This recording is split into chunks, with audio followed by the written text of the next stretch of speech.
Pulang dari pasar kemarin, aku langsung bersihkan semua ikan-ikannya. Jadi yang aku beli itu ada ceker ayam, cumi, ikan nila, ikan patin, ikan tongkol, sama ikan serai.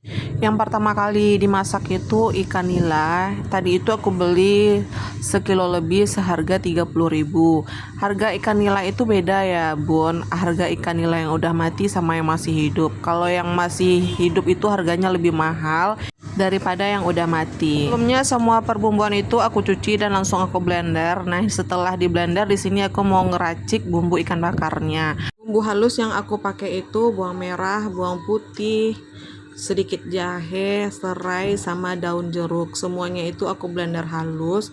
Lalu ditambah saus sambal, saus tiram, kecap, dan nanti aku juga tambah sama cabai giling.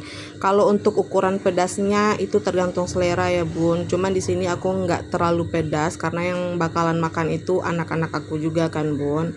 Bumbunya itu diaduk dulu sampai rata. Nanti kalau sudah rata baru aku tambahkan sama minyak. Ada yang kelupaan bun, yang kelupaan itu jeruk limau. Jadi kalau aku bikin ikan bakar itu aku selalu pakai jeruk ini. Kalau nggak pakai ini nanti pasti rasanya itu menurut aku kurang enak.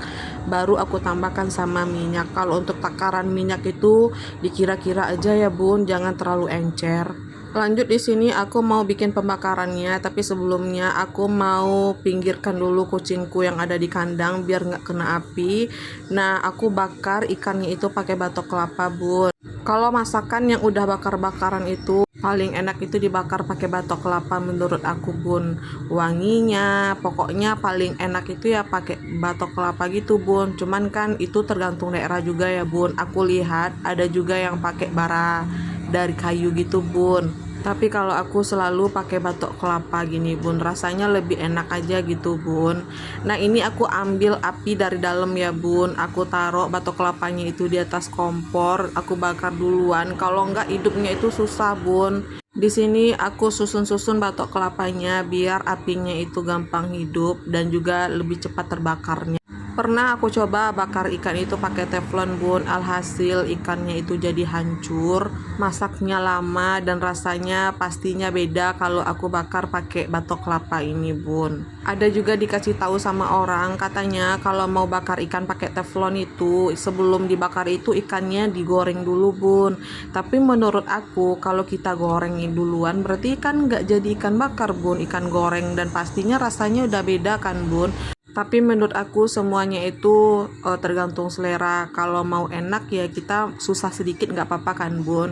Batok kelapanya tadi udah jadi bara semua. Jadi di sini aku langsung masak ikannya. Aku taruh di atas bara apinya. Jangan lupa sambil dikipas-kipas biar apinya nggak mati dan ikannya itu lebih cepat kering atau lebih cepat matangnya gitu bun. Tapi jangan lupa juga untuk dibalik-balik dan dicek. Nanti takutnya salah satu sisi dari ikannya itu jadi hangus kan bun. Dibalik sekira kedua sisi ikan itu udah lumayan matang.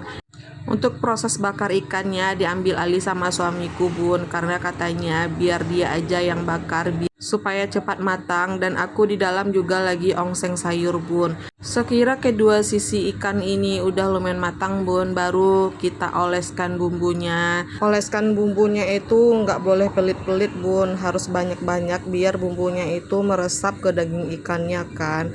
Singkat cerita, ini ikannya udah mateng bun, bisa dilihat ikannya ini bener-bener udah mateng, nggak terlalu kering dan juga nggak terlalu basah, pokoknya pas gitu bun. Kalau udah soal bakar membakar ini diambil alih sama Pak Su, proses membakarnya udah pasti enak bun. Soalnya tingkat kematangannya itu pas, nggak terlalu kering dan juga nggak terlalu basah. Di sini kita lanjut makan bun, bisa dilihat ekspresi anak aku kesenangan karena keturutan keinginannya bun, dan kita lanjut makan bersama.